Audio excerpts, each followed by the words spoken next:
México va de la soberanía a la dependencia, según John Ackerman, profesor de Derecho y Ciencia Política en la Universidad Nacional Autónoma de México, la UNAM.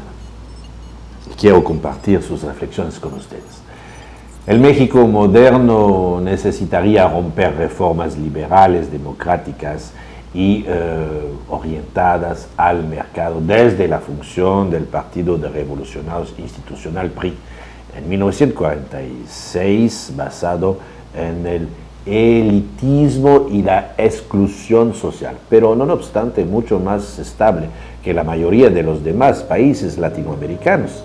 La expropiación por Cárdenas de compañías petroleras extranjeras en 1938 no fue una cuestión de ideología o incluso de petróleo, sino de legislación laboral. Se llevó a cabo en respuesta al chantaje de estas empresas, que se negó a reconocer los convenios colectivos y la legislación laboral mexicana.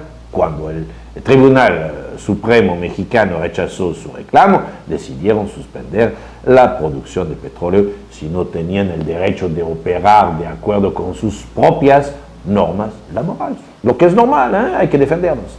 Cárdenas dijo, no, o acepto en un enclave extraterritorial en mi país, donde defiendo la integridad del Estado de Derecho sin expropiación. México nunca habría podido defender su soberanía como lo hizo a lo largo del siglo XX y sería mucho más dependiente de los intereses de los Estados Unidos. Habría bases militares estadounidenses en todo el territorio, habría más pobrezas, menos desarrollo. Una vez más, la nacionalización del petróleo no fue una medida de inspiración comunista, no, sino una defensa pragmática de la soberanía nacional. La UNAM le debe gran parte de su crecimiento de financio con dinero del petróleo. Creó el Instituto Politécnico Nacional, promovió proyectos de infraestructuras.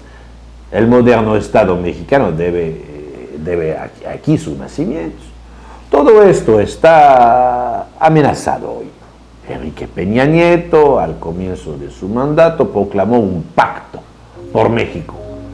Uno de sus objetivos centrales será declarar la guerra al legado revolucionario de Cárdenas. La idea era utilizar el legado de la revolución para respaldar la legitimidad de la clase política y socavar en la práctica todos los principios de la revolución. Fue durante el mandato de Alemán que la clase política se convirtió completamente en alianza con Washington. Acuérdense, Alemán era famoso por comprar sus disfraces en Hollywood, su Rolls Royce en Londres. Él era un jugador en el capitalismo financiero global. También fue sin duda el presidente más corrupto de la historia de México. No lo han olvidado usted. Era conocido por sus campañas antisindicales. Una de sus primeras acciones como presidente fue desplegar las Fuerzas Armadas para romper la huelga de los trabajadores petroleros. Es historia. También atacó a la vía de ferrocarril, unió e instaló el muy corrupto Fidel Velázquez a la cabeza de la Confederación de Trabajadores de México, CTM, donde permaneció hasta su muerte en 1997. Un cambio se hizo con el presidentes neoliberales desde Madrid, luego Salinas y Cedillo, 1982-2000. No, estos presidentes son una continuación de lo que comenzó en 1946 con Miguel Alemán. El PRI siempre ha sido proamericano y siempre ha disfrazado este proamericanismo con una mitología revolucionaria. Durante las décadas de 1950 y 1960, en el momento de lo que se ha llamado el milagro mexicano, el crecimiento, ya estaba muy ligado al capital extranjero.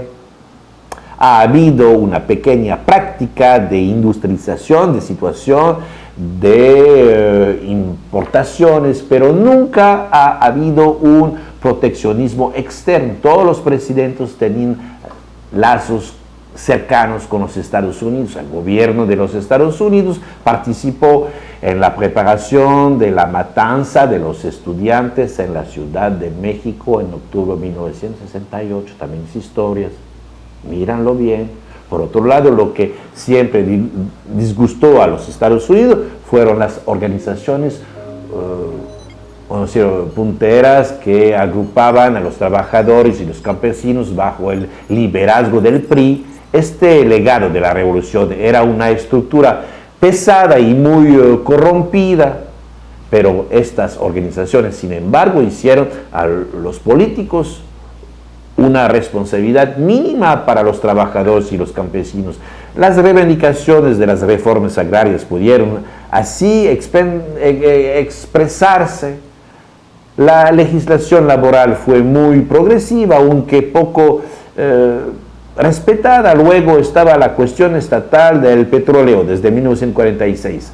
Estas ganancias estaban desapareciendo gradualmente bajo de la Madrid salida y Cedillo, y el autoritarismo neoliberal del PRI rompe con el pasado de la representación popular. Las organizaciones de la cumbre han sido totalmente corrompidas o aisladas de sus bases. El verdadero significado de la transición democrática es la separación entre la clase política y el pueblo.